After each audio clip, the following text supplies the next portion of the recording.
Hola, queridos y queridas estudiantes. Este video tiene la finalidad de constituirse en la primera tutoría. Recordemos que para esta primera tutoría lo que tenemos que analizar es el capítulo número 1 y número 2 del libro de texto. Espero que puedan hacer las lecturas correspondientes antes de ver el video para que más bien esta grabación no les cause ninguna confusión, sino que más bien sirva para despejar las dudas que ustedes puedan tener después de haber realizado la lectura. Entonces vamos a trabajar con la siguiente metodología. Yo les voy a explicar en una presentación que elaboré para ustedes en PowerPoint, que de hecho es la misma presentación que ustedes van a encontrar dentro de la plataforma virtual del curso. Entonces van a tener los dos insumos, van a tener este video explicado y también van a tener la presentación. Igualmente, como se los dije en el video de las instrucciones de la tarea, es importante que ustedes no limiten su estudio ni a este video ni a esa presentación, sino que realicen de forma muy consciente las lecturas correspondientes que están en el libro de texto, así como para la tarea, los insumos, ¿verdad?, que son como adicionales. Entonces voy a proceder a compartirles la pantalla para que ustedes puedan observar la presentación y vamos a ir desarrollándola poco a poco. Entonces, bueno, como les decía, este video constituye la primera tutoría del curso Políticas Públicas, Prevención del Delito y Seguridad Humana. Ya me había presentado con ustedes en el video anterior, mi nombre es Claribel Sánchez Arias, voy a ser su profesora. Y bueno, vamos a dar inicio. El capítulo número 1, que dentro del libro de texto se llama Estado y Políticas Públicas en Costa Rica. Entonces, este capítulo es muy introductorio, es para que ustedes se hagan un panorama muy general de cuál ha sido el origen y la evolución del Estado en Costa Rica, los diferentes modelos de desarrollo que ha tenido y cómo dentro de todo ese contexto es donde se enmarca el hecho delictivo, ¿ok? Recordemos que el delito no es un asunto individual nada más, ni se da por una cuestión, vamos a ver, nada más de naturaleza humana o por una cosa mágica de que alguien nació bueno y otra persona nació mala, sino que deriva de un montón de factores sociales, económicos, culturales, de socialización, de educación, y entonces claramente el delito es un constructo social, ¿está bien? Y para eso nosotros debemos conocer cómo entonces se articula y se desarrolla la sociedad, y por tanto también debemos conocer cómo se desarrolla y articula el Estado. ¿Por qué? Porque el Estado es la institución más grande, por decirlo así, la que aglutina, ¿verdad?, la institución soberana de toda sociedad, por lo menos dentro de los estados-nación, ¿verdad?, actuales. Entonces, vamos a ver un poquito este capítulo para luego tener un contexto en el cual poder explicarles a ustedes cómo se desarrollan los hechos delictivos, cómo se desarrolla el crimen y además cómo se establecen las políticas públicas para ya sea prevenir o reprimir esos hechos delictivos, ¿ok? Entonces, bueno, el Estado costarricense, su evolución político-social, un poco de lo que les he contado hasta el momento, ¿verdad? Tenemos el concepto de hecho delictivo, dice, es la esencia, en esencia social, por lo que se vuelve indispensable entender cómo funciona el Estado, ya que es la instancia suprema y garante de la seguridad humana. Bueno, es un poco de lo que les estaba comentando hace unos segundos. Bueno, pero ¿qué es el Estado? Tenemos que comenzar por lo más básico, ¿verdad? Muchas veces hablamos del Estado, pero no sabemos qué es. O creemos saberlo, pero realmente no tenemos un criterio objetivo al respecto, ni tampoco tenemos un conocimiento conceptual del mismo, sino que solemos decir que de pronto el Estado es lo mismo que el gobierno, y no es así, ¿verdad? Entonces, vamos a desarrollar un poquito ese concepto. Vamos a ver algunos apuntes básicos para que ustedes puedan llegar también a articular ese concepto de Estado. Entonces, bueno, el Estado se origina en la sociedad, pero no con la sociedad. Eso quiere decir que el Estado no es lo mismo que la sociedad, ¿verdad? Y que además las sociedades, porque no podemos hablar únicamente de una sociedad, sino que tenemos que hablar de forma en plural, ¿verdad?, de sociedades. Estas sociedades han existido o surgieron antes de la articulación del Estado. Por eso les decía anteriormente que el Estado fue una construcción de la misma humanidad a través del proceso de civilización, ¿ok? Entonces, la sociedad, por decirlo así, o las sociedades son anteriores al desarrollo y construcción del Estado moderno que conocemos en la actualidad, ¿ok? Su esencia fundamental, o por lo menos la intención del mismo, es aglutinar lo social y administrar el conflicto. Aglutinar, ¿verdad? Sería como más o menos tratar de crear un consenso dentro de la población. Ustedes saben que los estados tienen 3 características fundamentales, ¿verdad? Que son el territorio, la población y la soberanía. Entonces, a esa población necesita mantenerla cohesionada y más o menos que esa población conviva dentro de cierto orden establecido para que puedan ser gobernables, ¿cierto? Porque si hay descontento, si hay un alza de los movimientos sociales, de las protestas y demás, entonces puede haber desbordamiento social. Y bueno, ya la sociedad perdería su orden. Entonces el Estado trata de controlar esto. ¿Cómo lo hace? Bueno, lo hace por medio de los aparatos, ya sean ideológicos de control político del Estado o de los aparatos coercitivos de control también del Estado. Esos aparatos ideológicos, ¿cuáles son?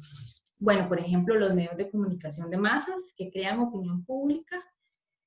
Ustedes ven ahorita en noticias, bueno, ahorita y siempre en noticias, que por ejemplo personajes tan famosos en Costa Rica como Ignacio Santos, bueno, se atribuye la potestad de decir ciertas cosas en televisión y la gran mayoría de la población considera eso como cierto y además le hace caso, ¿verdad? Entonces, eso tiene muchísima influencia. El Estado puede utilizar esos mecanismos, la radio, la televisión y demás, para transmitir cierto mensaje, ¿ok? O por lo menos para que se transmita el mensaje hegemónico, o sea, el mensaje que tiene más poder, que tiene más fuerza, o que al menos es el discurso oficial, ¿verdad? Y administrar el delito porque las sociedades no son iguales. De hecho, las sociedades son muy contradictorias entre sí. Están segmentadas, están divididas, están estratificadas, hay ricos, hay pobres, en palabras simples, ¿verdad? Pero en realidad sociológicamente lo que tenemos que hablar es de clases sociales, por ejemplo la burguesía, que es la clase que dueña de los medios de producción, que ahí podemos catalogar a lo que popularmente se conoce como los ricos, ¿verdad? Y el proletariado, que sería la clase que vende la fuerza de trabajo, o sea, todos y todas las trabajadores, los trabajadores y trabajadoras asalariados, ¿verdad? Tanto del sector público como del sector privado y demás. Están estratificadas las sociedades también. Dentro de las clases hay estratos sociales también. Entonces, bueno, ¿qué quiere decir eso? Que necesariamente va a haber conflicto, ¿ok? Porque van a haber intereses encontrados. Yo les voy a poner de ejemplo lo que está sucediendo ahorita en la zona norte. Tenemos una situación de emergencia nacional por la pandemia, ¿ok? Estamos enfrentando el COVID-19. Y resulta que las grandes empresas presionan al gobierno para que los deje seguir funcionando, ¿ok? Pero se da cuenta el gobierno que esas empresas están explotando mano de obra barata, ¿verdad? Incluso mano de obra que han sido catalogadas modernamente como semi-esclava. ¿Qué quiere decir eso? Bueno, que se valen de personas,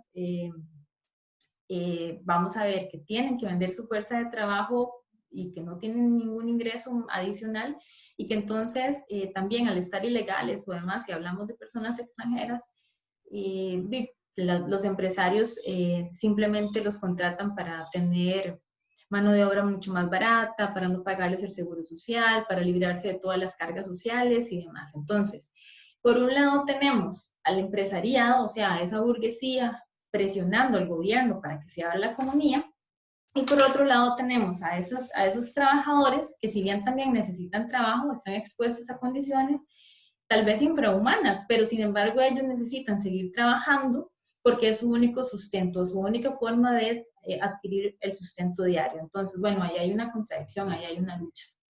¿Sí? Entonces, la sociedad siempre está en lucha de clases. El Estado viene a regular esto. ¿Cómo regula el Estado esta situación? Bueno, por medio del establecimiento de las leyes. Y también por medio del establecimiento de ideología. ¿Qué quiere decir este tema de la ideología? Bueno, mecanismos como el sistema educativo, que nos adoctrina de cierta forma, que nos mete cierto chip en la cabeza, cierta forma de pensar, ciertas creencias, ¿verdad? De hecho, como costarricenses, todos compartimos ciertas creencias que no necesariamente son ciertas, ¿sí? No todo lo que creemos es verdad, y yo quiero que esto quede clarísimo porque para este curso es necesario tener un enfoque sociológico, y para eso hay que librarse de un montón de estereotipos sociales con el que nos han educado, que no son reales necesariamente. Por ejemplo, antes nos decían que los ticos todos éramos un poco más blancos que los demás, ¿verdad? Que somos mejores que el resto de los centroamericanos. Bueno, en fin, un montón de temas que ya están superados, pero que sin embargo nos los hicieron creer por buen tiempo para tratar de administrar lo que conocemos como identidad nacional. Bueno, entonces de todo eso se encarga el Estado, ¿verdad?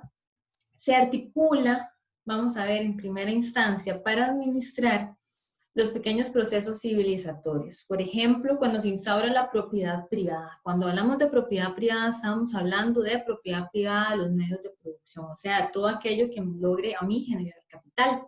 La tierra, lo que produce la tierra, los sembradíos, las empresas, la fábrica, etcétera, ¿verdad? Y se da entonces un cambio, estoy hablando de hace muchos años, de los primeros grupos, asentamientos humanos, ¿verdad?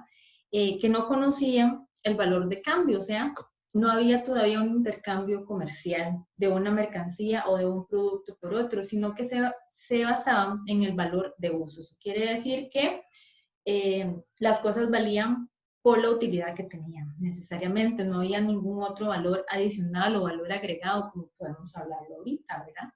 Entonces, el Estado surge cuando paralelamente surge también la necesidad de administrar pequeñas ganancias que se van teniendo cuando a alguien se le ocurre poner una cerca en una finca y decir que eso es de él, ¿verdad? Y se comienza a instaurar la propiedad privada y resulta entonces que también hay trabajo esclavo en ese momento, entonces ese trabajo esclavo permite la apropiación de los excedentes, o sea, si yo no le pago por el trabajo a esa persona, entonces el fruto de ese trabajo me lo dejo yo como propietario, como terrateniente, como latifundista, como esclavista y demás, entonces me voy haciendo cada vez más rico, el otro se va haciendo cada vez más pobre y el Estado llega a ordenar, no en el sentido de buscar una equidad, sino en el sentido de administrar los bienes que yo como un empresario o incluso sobre una persona que trata a otras personas como esclavas, se está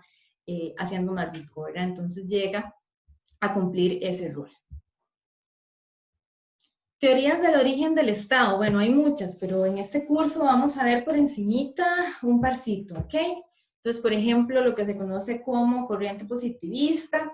Ahí están pues todos los pensadores contractualistas, se les conoce así porque ellos consideraban que la sociedad podía mantenerse más o menos en orden y aglutinada porque logramos establecer algo que se conoce como un contrato social, ¿ok? O un pacto social, entre ellos Rousseau, Locke, Hobbes, Hume, Montesquieu, ¿ok? De hecho, Montesquieu fue el que va a articular o el que articuló el nombre que tienen todavía actualmente los tres poderes de la República, ¿verdad? El ejecutivo, el legislativo y el judicial. Entonces, eso es un tema importante.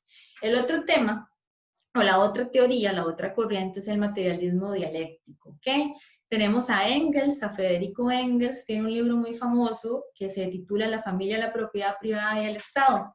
Ahí él va a hablar del desarrollo de la fuerza de trabajo, que es un poquito lo que les contaba en la diapositiva anterior, ¿verdad? Cómo por medio del desarrollo del trabajo van apareciendo los primeros excedentes. Cuando hablo de excedentes me refiero a, vamos a ver, yo realizo un trabajo y a mí se me paga por ese trabajo, sin embargo no se me paga todo, ¿sí? Sino que el dueño de la tierra se deja una gran parte de eso es un excedente, ¿sí? Y ese excedente de trabajo es lo único que va a constituir ganancia o capital. Está bien, de hecho es la base del capitalismo, sistema político-económico en el que vivimos actualmente, ¿ok?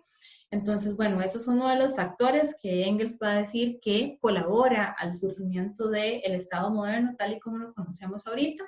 Luego el trabajo esclavo, que también se los comenté en la diapositiva anterior, ¿verdad? Eso lo que hace es permitir pasar de una economía de subsistencia, o sea, donde yo trabajaba para comer, a una economía excedentaria. ¿Qué quiere decir eso? Que genera excedentes, ¿verdad? Lo que hablábamos ahorita también.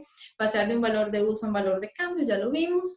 Y el cambio en las relaciones filiales, ¿sí? ¿Qué quiere decir eso? Bueno, quiere decir que no siempre existieron las familias monogámicas, ¿sí? O que la humanidad y la sociedad no ha sido monogámica siempre, sino que existían en su momento, existieron sociedades poligámicas y además sindiásmicas, que quiere decir que una persona podía tener más de una, dos o tres esposas, ¿verdad? De hecho, si ustedes leen libros antiguos como la Biblia, el Viejo Testamento, para ponerles un ejemplo, no sé si lo conocen, pero Abraham y demás personajes bíblicos tenían, no sé, más de 3, 4, 5 esposas, y luego estaban las tribus, ¿verdad? Y todas eran familia, bueno, en fin, eso sucedía muchísimo antes. ¿Qué es lo que sucede? Bueno, generalmente por un tema del desarrollo de las fuerzas productivas también, imaginémonos una familia. Las mujeres, ¿verdad? Por su condición biológica son las que tienen a los hijos, ¿verdad? Los traen al mundo, por decirlo así. El hombre en su momento sale a cazar, ¿verdad? O a traer el sustento y demás. Las mujeres comienzan al tener una actividad un poco más estática, el desarrollo de la agricultura, y como ese hombre tenía ya más acceso a la vida pública, entonces además comienza a realizar los pequeños intercambios comerciales de las cosechas de la producción agrícola que desempeñaron las mujeres en el asentamiento, ¿verdad? Cuando se dan cuenta de que existe una apropiación de excedente, o sea, que ese intercambio es muy efímero al inicio, ¿verdad? Producía alguna ganancia, se instaura la primera propiedad privada, y esa primera propiedad privada se instaura sobre el cuerpo de las mujeres, ¿ok? ¿Por qué? Porque si yo luego ese excedente se lo necesito heredar a alguien, yo necesito asegurarme de mi linaje, de la continuidad de mi linaje. Necesito asegurarme que este excedente va a ir directamente a un hijo mío, ¿sí? Y si la sociedad se mantenía poligámica, entonces yo no podía garantizar eso. ¿Está bien? Entonces, lamentablemente, la primera propiedad privada se instaura sobre el cuerpo de las mujeres. Con esto quiere decir Engels que hubo un cambio, ¿verdad?, en las relaciones filiales. Por ejemplo, se pasa del matriarcado al patriarcado, que es lo que conocemos en la actualidad. Vamos a continuar.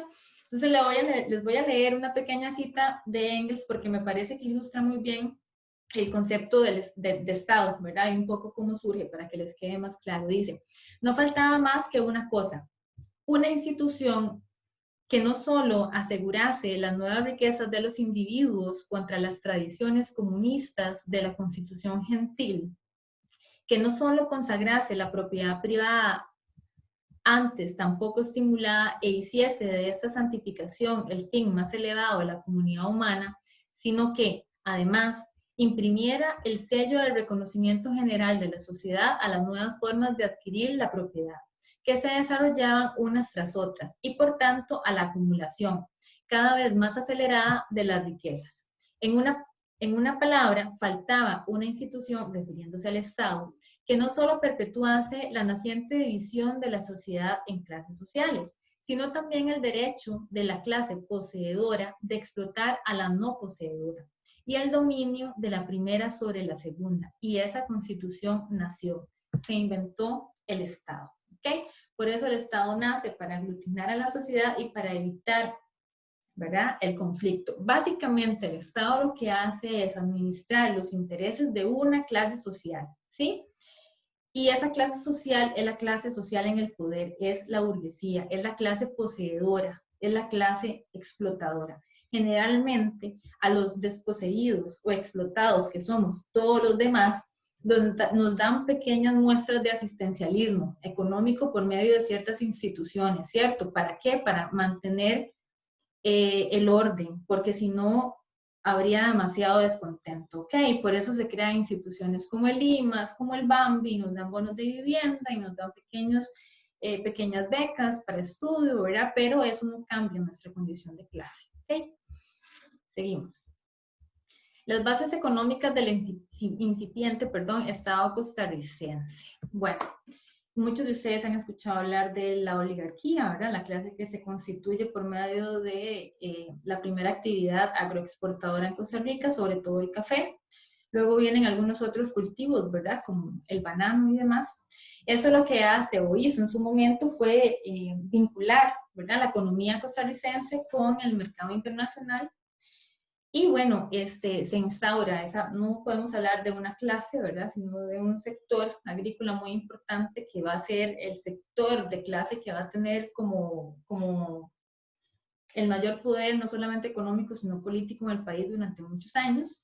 A esto se le suma la ganadería intensiva, ¿verdad? Y comienzan a darse las pequeñas divisiones de clase. Por ejemplo, comienza a aparecer en ese momento el capitalista o dueño de los terrenos, qué sé yo, por ejemplo en Guanacaste, ¿verdad? Que desarrolló muchísimo la ganadería, y el peón sabanero, ¿ok? Aquel que no es dueño de nada, sino que va a vender su fuerza de trabajo a ese capitalista. Eso da paso a la consolidación del capitalismo agrario y a la aparición del peón agrario también en Costa Rica. El poder de legislar, base para su legitimidad. Bueno, al inicio les dije que el Estado tiene tres componentes: el territorio, la población y la soberanía. ¿Ok? Entonces yo necesito, como Estado, yo necesito que esa población se mantenga en orden, ¿verdad? Que es un poco lo que les hablaba hace un rato. Entonces, para yo emitir órdenes, incluso para emitir políticas públicas, ¿verdad? Porque es el Estado quien las articula y además es el objeto de estudio de este curso, yo necesito tener legitimidad. ¿Qué quiere decir eso? Que lo que yo diga sea medianamente aceptado, ¿sí? Que no haya mayor cuestionamiento, y eso es lo que el Estado busca por medio de los aparatos de control ideológico que les hablaba antes también, y de los aparatos represivos. ¿Por qué? ¿Qué pasa cuando el aparato ideológico no sirve? Nos echan todo el aparato represor, ¿verdad? Ese es el rol que juega la policía, mantener el orden cuando ya las leyes no sirven para contener, ¿verdad? Una persona puede decir, bueno, yo posiblemente me quisiera apoderar de tal cosa, pero como sé que es un robo y que es delito y que voy a ir a la cárcel, no lo hago. Cuando esa visión ideológica se rompe y se hace, entran los aparatos represivos, dentro de ella la policía, para seguir manteniendo el orden de la sociedad establecida como tal. ¿Ok? Entonces, bueno, en eso se basa la legitimidad. Es necesaria para que el Estado y el gobierno puedan, valga la expresión, gobernar. ¿Ok? Se hace por medio de la articulación de los tres poderes de la República. Ok, ahora vamos a ver el origen de la política pública. Entonces, básicamente, la política pública se puede denominar de dos formas, ¿ok? Como una política represiva o una política preventiva, y necesariamente responde a una problemática. O sea, donde hay una política pública es porque antes de previo nos dimos cuenta de que existía alguna problemática. Y esa problemática o queremos reprimirla para tratar de eliminarla o contenerla, o queremos prevenirla, o sea, queremos que se desarrolle cada vez más, ¿cierto?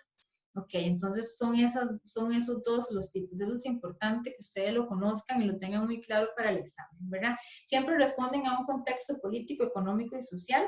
Se encuentra directamente relacionado también con el contexto internacional. Entonces, por eso la importancia de comenzar el libro también, la tutoría y la explicación con el tema del desarrollo del Estado. Ese sería el capítulo 1. Básicamente, como les decía, es un capítulo muy, muy introductorio. Ahorita vamos a ver el capítulo número 2, que se llama El crimen como fenómeno político-social, ¿ok? Entonces, esta es la parte más interesante. Ahora ya entramos un poquitito más en materia. La idea con esto es que ustedes traten de desprenderse de un montón de creencias que, como les dije al inicio, tenemos en la cabecita, ¿verdad? O arrastramos desde nuestra socialización, porque esta sociedad nos las ha introducido por medio de un chip, al parecer, ¿cierto? Entonces, vamos a tratar de contemplar el fenómeno del crimen y del delito como un fenómeno político-social, no individual.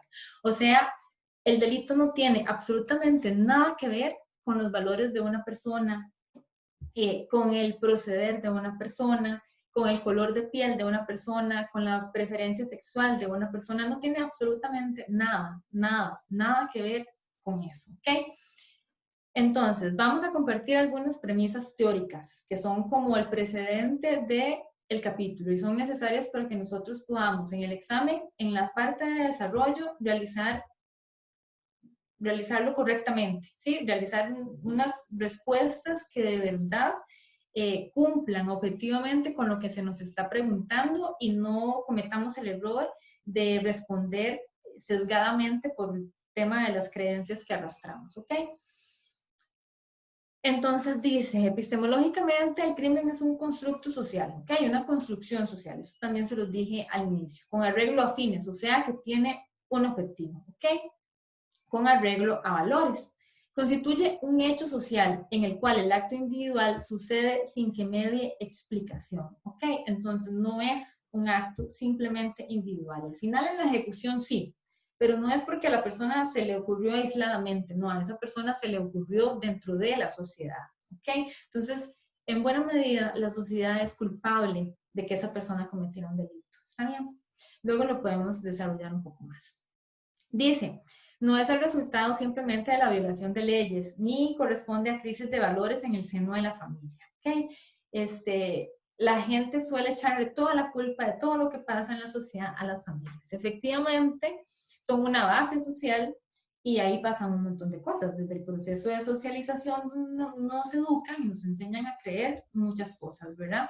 Pero el resto de la sociedad también tiene como obligación moral educar a la gente, ¿ok? Entonces algo también está pasando con el sistema educativo, algo está pasando con las posibilidades de que la gente tenga un trabajo y entonces no tenga que robar para comer, ¿cierto? Hay desempleo, hay discriminación, hay pobreza, entonces todos esos elementos sociales constituyen al delito y a la criminalidad como un hecho social, ¿ok?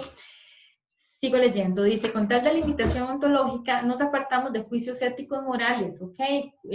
Jurídicos y religiosos, eso también hay que irlo haciendo a un ladito en el curso, ¿está bien? Y especulaciones cargadas de juicios de valor, ¿verdad? Y centrarnos únicamente en el campo sociológico. A veces decimos, bueno, es que Julanito roba porque es un sinvergüenza, ¿verdad? Está bien, es pobre, pero seguramente es pobre porque quiere. Vean, y eso no hay peor falacia que esto, ¿sí? Nadie es pobre porque quiere. Y con eso no justifico el crimen, sino que estoy tratando de que ustedes vayan más allá y se den cuenta de por qué el libro dice que el delito es una construcción social. ¿Está bien? Nadie es pobre porque quiere. Si yo les preguntara a ustedes si alguno ha tenido necesidad económica en algún momento en sus vidas, si la pasó bien o la pasó mal, la mayoría me respondería que la pasó mal, ¿cierto? Entonces no creo que a nadie le encante ser pobre, ¿ok? Entonces vamos a librarnos de ese tipo de creencias. Después, el crimen como constructo social es histórico, o sea, responde a condiciones materiales de vida, se aparta a los postulados sobre la maldad intrínseca, o sea, y genética del ser humano, ¿verdad? Recuerdo que cuando yo empecé a la universidad, que tenía que llevar cursos de antropología también, yo soy socióloga de formación, llevaba algunos cursos de antro y resulta que veíamos a algunos autores, por ejemplo, me acuerdo de Lombroso, ¿verdad? Cuya teoría decía que entre más feo era, o sea, más posibilidades de delinquir tenía, ¿verdad? Por dicha ya nos damos cuenta de que este tipo de teorías son falsas. Entonces, por favor, hay que dejar eso a un lado, ¿verdad? Igual como les dije antes, no tiene nada que ver con el color de piel, con la procedencia, con el género, si es hombre, si es mujer, ¿verdad? Con la preferencia sexual, etcétera. No tiene nada que ver con eso, ¿verdad? Sino que justamente responde a situaciones históricas. No siempre ha sido así. La maldad y el crimen siempre han existido, son cosas de las que tenemos que librarnos. ¿Qué es siempre? ¿Qué es siempre? Siempre no existe.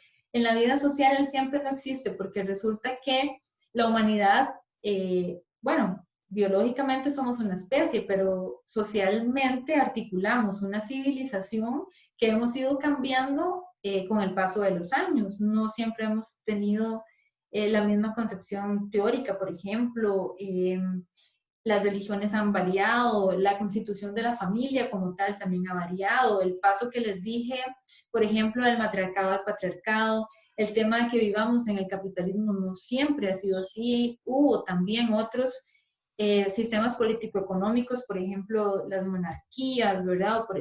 Etcétera. El feudalismo en su momento, entonces hay que librarse de ese tipo de pensamientos. Luego dice, el crimen no es producto de la psique, o sea, no es un tema que nazca solamente en mi cabeza, ¿verdad? Y por tanto no solo de individuos calificados o diagnosticados como con diferentes epítetos psicópatas, ¿verdad? O de desadaptados sociales que cometen un crimen.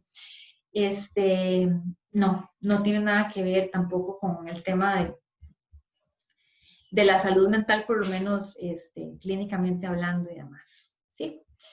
El hecho criminológico no se encuentra determinado por los grados de pobreza, ya eso lo vimos, ¿verdad? O la falta de preparación académica, vean, eso es importantísimo. Y de hecho, eso demuestra que tenemos que librarnos de juicios de valor, porque a veces decimos que una persona es más susceptible a cometer un delito, ¿verdad? Por vivir en pobreza. Y eso no es cierto, chicos. O sea, hay miles de delitos que son cometidos por personas de cuello blanco, ¿ok? Diputados, presidentes, empresarios, ¿ok? Entonces, no importa la capa social, lo que pasa es que a veces las leyes hacen diferencias, ¿verdad? En el abordaje y te pueden encerrar, no sé, 10 años por robarte una picarita y a una persona que no paga cargas sociales y que declara cero ganancias y evade de todo el tema fiscal, ¿verdad? Simplemente se le da amnistía tributaria, no se le cobra y esa persona, a pesar de haber cometido delito toda su vida y ser vulgarmente rico, no está retribuyendo nada al país. Eso también es un crimen. El tema es que la ley, de pronto, ¿verdad? O el abordaje que se le da, se hace lamentablemente de forma diferenciada. La criminalidad no siempre está vinculada al uso previo de drogas, eso es una mentira también, ¿cierto? No es porque una persona no comete un delito porque esté drogada, o no necesariamente, ¿ok? Puede que haya alguna combinación después, pero una cosa no tiene relación directa con la otra. El nivel de criminalidad de un país va en correlación directa con los sitios de residencia considerados o etiquetados como focos de criminalidad. ¿Qué quiere decir esto? Bueno, muchos pueden considerar, es que resulta que en la Carpio fijo va a haber más delitos que en Escazú, o es que resulta que en la León 13 fijo van a haber más delitos que en Santa Ana. Eso tampoco es necesariamente cierto, ¿ok? Por las cosas que ya veíamos anteriormente. Es muy, muy antihumano y discriminatorio, ¿verdad? Y es una concepción muy mecánica señalar de que tiene mayor posibilidad de cometer delito una persona pobre que una persona rica, ¿sí? Eso es discriminar y no es correcto saberlo. Bueno, después de ver estos temas que son importantísimos, vamos a entrar un poco más en materia. Entonces, ¿cómo vamos a tratar de entender el crimen o cómo se articula el crimen? Se los voy a leer. Dice, el crimen se encuentra inserto en las formas de relación, los estilos y las formas de vida dentro de las múltiples formas de intercambio y relaciones de producción de la vida social. Por lo que en tal sentido es un fenómeno esencialmente sociológico y con características vinculadas a los estilos y modos de vida. ¿Okay? O sea, es algo que es parte ya de la estructura social. ¿Sí? Tanto que hay leyes para evitarlo. ¿Está bien? Y que además, vamos a ver, al inicio, cuando yo les mencionaba cómo se origina el Estado, les mencioné también cómo el Estado surge para hacer legal la instauración de la propiedad privada, ¿cierto? A una persona se le ocurrió de verdad, literalmente en algún momento de la historia, decir que algún pedazo de tierra le correspondía y listo. Y resulta que ahora es delito que yo vaya a ese pedazo de tierra y si no tengo dónde vivir, me estacione ahí. Entonces a mí se me dice precarista, ¿ok? Y es un delito, ¿por qué? Ahí hay una razón de clase, ¿cierto? Ese tema es importantísimo que ustedes lo contemplen siempre, siempre. Entonces, tiene que ver con la reproducción de la vida social tal como está establecida. ¿Sí? Ya me perdí un poquitito. Estado de política, vamos para abajo. Ahora, vamos a ver el estado de política pública. Entonces, algunos aspectos generales.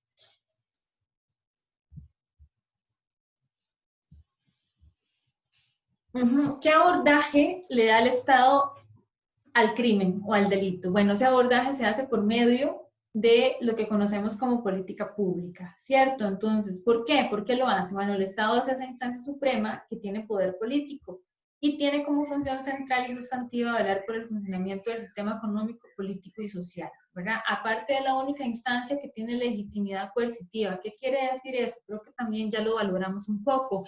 Cuando los mecanismos de control ideológico fallan, entra el poder represivo. El Estado tiene poder de castigar, ¿ok?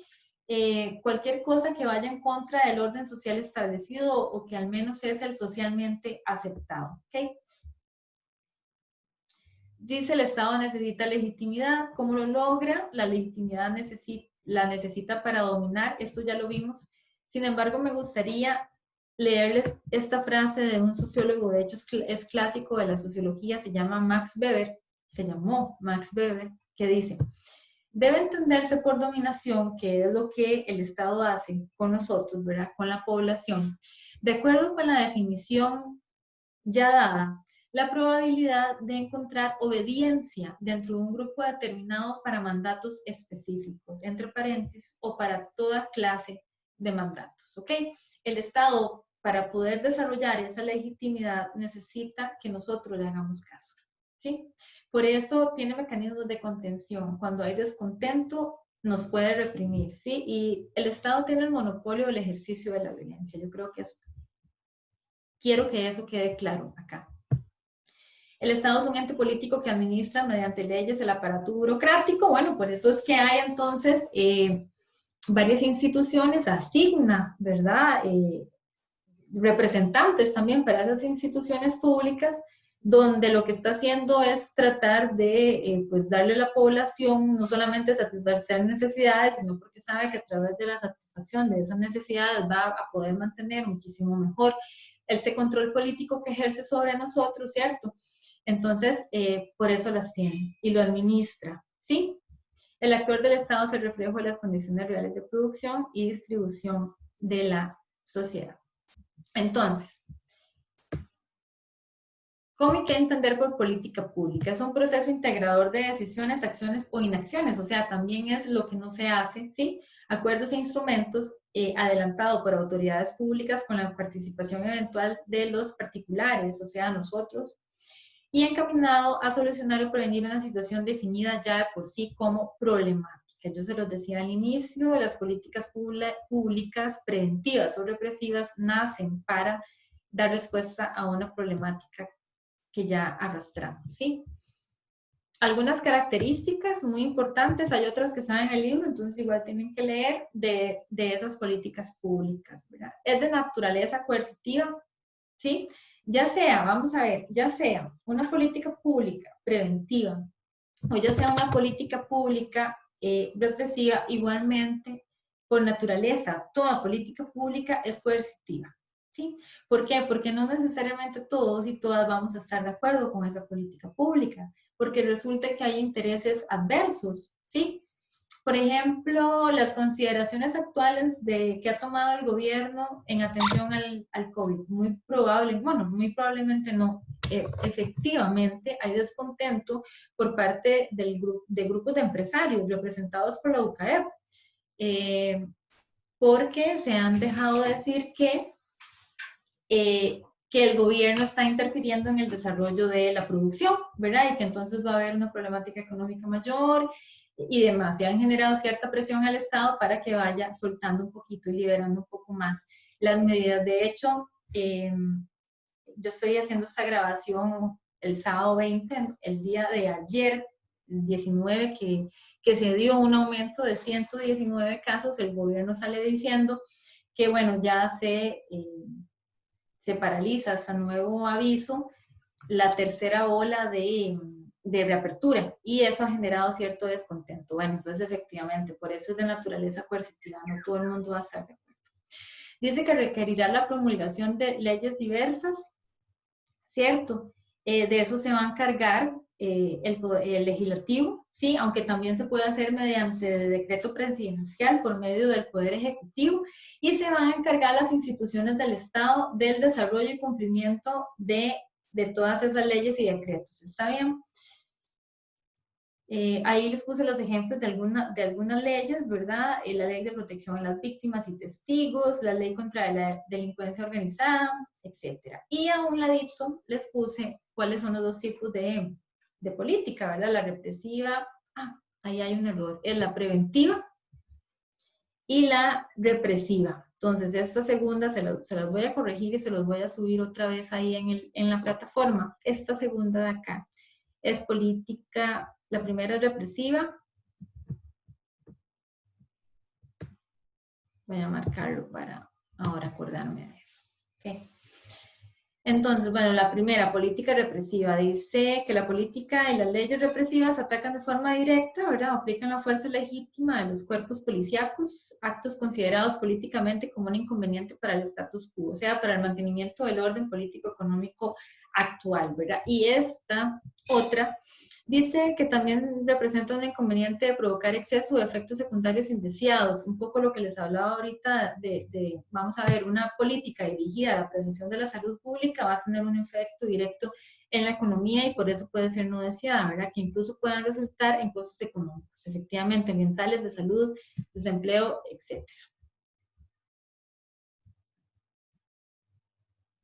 Ok, la política pública social, en realidad todas son sociales porque se articulan dentro de, sin embargo, hay unas que van a tratar solventar ciertas problemáticas que atentan directamente contra los derechos humanos. Por ejemplo, ahí van a involucrarse todas las políticas públicas sociales que van a tener que ver con el empleo, con la salud, con la educación, con la vivienda, con la seguridad alimentaria, etcétera, ¿verdad? Entonces son un conjunto de principios y acciones que determinan la distribución y el control social del bienestar por vía pública, lo que significa que no significa que el bienestar venga asegurado directamente por la política, ¿cierto? Puede que efectivamente no funcione, hay que llevarla a cabo, entendida como modalidad normativa de perseguir y regular las relaciones entre personas como ciudadanos.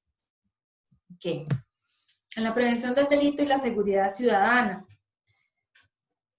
Ahí tenemos dos conceptos diferentes, el de seguridad ciudadana y la seguridad social. ¿Okay? Entonces, en seguridad ciudadana, constituida por acciones públicas también que emprenden todos los gobiernos, incluyendo el de nosotros, para garantizar el bienestar y el orden social necesario en términos de ciudadanía, ¿verdad? Entonces, eso incluye todo el respeto y el cumplimiento de las garantías sociales, así también como el respeto y el cumplimiento de los derechos humanos.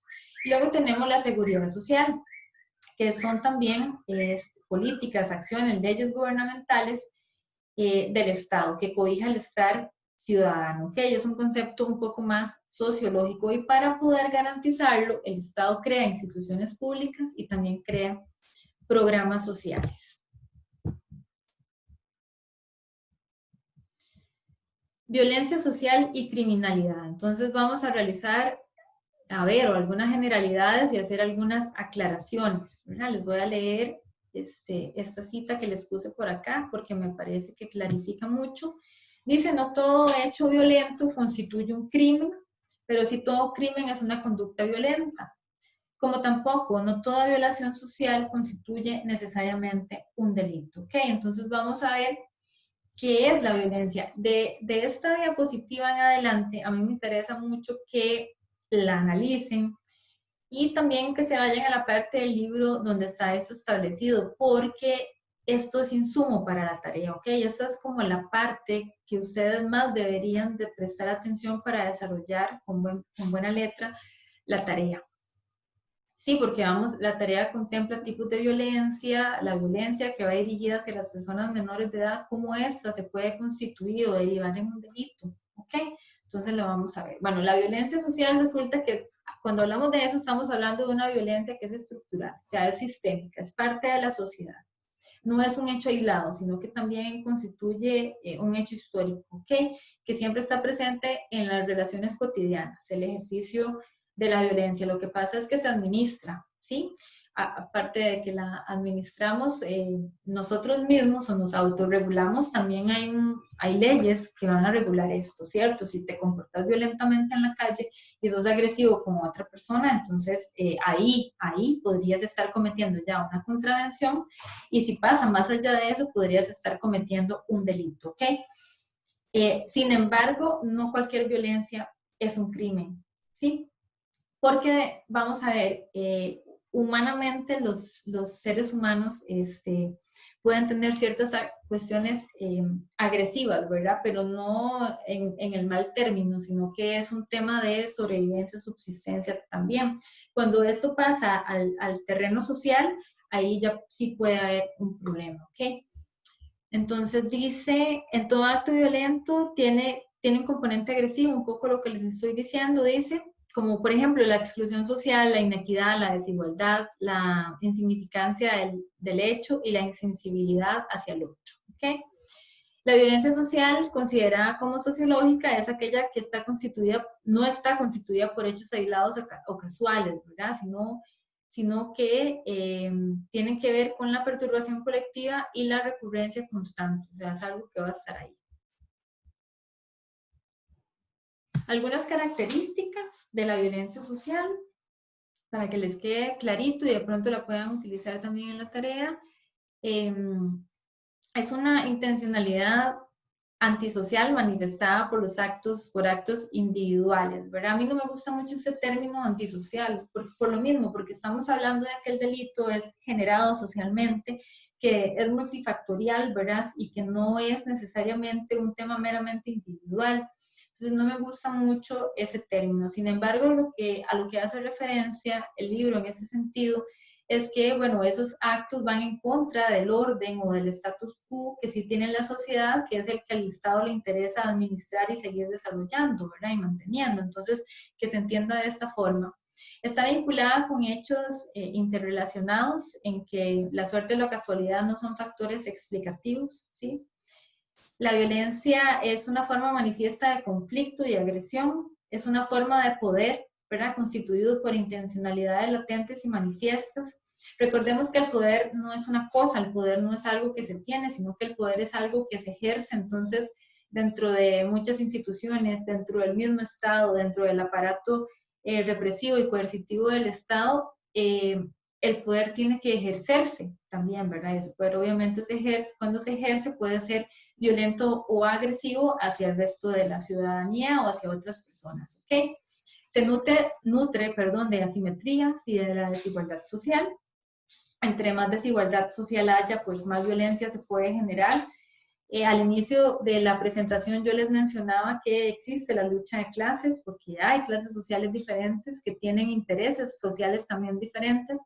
Entonces, muchas de las manifestaciones en la calle que uno ve, ¿verdad? Cuando se levantan los sindicatos, cuando se levantan los grupos indígenas o cuando protestan grupos de campesinos y demás, muchas veces hay una violencia manifiesta, ¿verdad? Pero de por sí ya ahí, dentro de esa desigualdad que sucede, donde unos tienen más derechos que otros, unos tienen más oportunidades que otros y al Estado no le importa o el Estado más bien lo articula y mantiene y reproduce de esa forma, entonces ya de por sí ahí hay violencia social, ¿verdad? Esa es la violencia sistémica a la que me estaba refiriendo hace algún momento. Busca un nuevo equilibrio en las relaciones sociales, solo que por medio de la fuerza y la imposición. Este nuevo equilibrio, por ejemplo, vamos a ver si el Estado considera que los movimientos sindicales, ¿verdad? Hay que reprimirlos porque se están saliendo de las manos y hay mucha gente en la calle, entonces está bien, busca volver al equilibrio o a la normalidad, pero por el uso de la fuerza y la imposición. Se incuban ambientes sociales, laborales, familiares, políticos, con altos niveles de hacinamiento, o sea, todo ese tipo, las condiciones materiales de existencia, o sea, de esas condiciones de las que habla ese punto, tienen directamente que ver con la generación de la violencia o la reproducción de los hechos violentos, ¿verdad? La inequidad, el hacinamiento, la pobreza, la existencia de derechos humanos, pero que no son respetados, ¿ok? Todo eso va a tener una incidencia. Los derechos básicos que son negados desde la infancia, y ese es un tema de la tarea, entonces es un tema que ustedes podrían rescatar ahí, ¿verdad? O sea, cómo una persona es violenta con un niño, con una niña, que incluso cómo hay papás y mamás que han llegado a asesinar a sus propios hijos cometiendo así un delito. ¿Por qué? ¿Qué pasó con sus historias de vida? ¿Acaso fueron personas violentadas también desde su infancia y desarrollaron esa forma de vida como el estilo de crianza y creían que golpear estaba bien. O sea, ¿por qué legitimamos ese uso de la violencia dentro de las familias, sabiendo que a pesar de eso puede desencadenar un delito? Esos son temas que ustedes pueden considerar y pensar. Seguridad humana versus seguridad ciudadana. Eso es otro de los puntos. ¿Okay? Entonces, la seguridad humana es un concepto un poco más limitado. Es un concepto muy antropocéntrico. Eso quiere decir que pone a la humanidad como centro de, ¿verdad? De la seguridad, pues se encuentra referido a la vida, dimensión humana meramente. Y también porque antropocéntrico, bueno, al poner este tema de centro, entonces se está obviando, por ejemplo, todo el tema de los derechos animales, de la protección del medio ambiente y otras formas de vida. ¿Está bien? La seguridad ciudadana es la que involucra ya todo el tema de los derechos humanos, reconoce la multiculturalidad, que de hecho en Costa Rica hace poco se firmó una ley, ¿verdad?, que ya se publicó, donde reconoce a la nación como multiétnica y multicultural. Eso es un avance importantísimo en los derechos humanos del país. Además considera el respeto a la persona humana por encima de la falta o infracción penal. Eso quiere decir que el que delinque, la persona que comete delito, también tiene que ser tratado como ciudadano, porque es lo que es un ciudadano. ¿Okay? Entonces tampoco es que podamos ver como a delincuentes, ¿verdad? O a personas que hayan cometido alguna falta, como por encima del hombro, demás, igual tienen todo el derecho, todos los derechos humanos le tienen que ser respetados, ¿verdad? Y ahí hay como todo un tema con las cárceles, el hacinamiento, muchas veces, la reproducción de la violencia que se da justamente ahí, ¿verdad? De cómo algunos duermen en el piso, no tienen agua potable, bueno, ahí hay un tema. Si se va a utilizar la cárcel como parte del aparato represivo, las personas deberían de tener las condiciones óptimas de su existencia. Si no, la cárcel no podría nunca funcionar como una institución que enmienda. Sí, de hecho, la cárcel no está hecha para devolver a nadie adaptado a la sociedad, ¿verdad? Porque su estructura es meramente represiva y no educativa. Ahí hay todo un tema de debate. ¿Okay? Bueno, entonces, ¿qué es el delito y cómo se previene? Les voy a leer una cita de Humberto Aguilar, que es el autor del libro de texto del curso. Dice, el delito lo cometen personas socializadas para hacerlo. La socialización es todo el proceso mediante el cual uno aprende normas y valores en la sociedad, ¿ok? Generalmente en primera infancia se da por medio de la familia, luego crecemos y hay otros grupos socializadores como la escuela, los amigos y demás, ¿ok? Entonces, bueno, desde ahí arrastramos eso. Y sociológicamente sabemos que la socialización la realiza la sociedad, no los sujetos a nivel individual. O sea, por eso les decía, no es una persona solita a la que se le ocurre cometer un delito, sino que eso fue programado en su proceso de socialización. Dice, y que la socialización sobrepasa las paredes del seno familiar. O sea, lo que un individuo haga en la sociedad no solamente es culpa de mamá y papá y los hermanos y el resto de la familia, sino que hay una responsabilidad social de por medio. ¿Qué le dio la sociedad a esa persona para que esa persona fuera, en términos muy populares, una persona de bien? ¿Le garantizó todos sus derechos humanos? ¿Le dio acaso las mismas oportunidades a todos y a todas? ¿O no fue así? ¿O por el contrario, esa persona no tuvo oportunidades de estudio, no tuvo oportunidades de tener acceso digno a la salud, a la vivienda, a la educación, etcétera? Entonces, todas esas son cosas que debemos de interrogarnos y que le van a ser muy útiles, comenzar a cuestionárselas desde ahora para el examen. Bueno, y básicamente esta es la tutoría. Les agradezco mucho su tiempo. Ustedes pueden ver el video las veces que ustedes gusten. Luego de esta tutoría, pues viene la segunda. Cuando completemos la segunda tutoría y en días previos a la realización del examen por parte de ustedes, yo voy a realizar una sesión sincrónica. Les voy a poner el link en la parte de avisos de la plataforma. Igualmente, yo ya tengo sus correos electrónicos, entonces se les va a llegar un aviso a su correo electrónico para el día y la hora en el que se puedan conectar y ahí me van a poder hacer las preguntas que ustedes requieran antes de la prueba.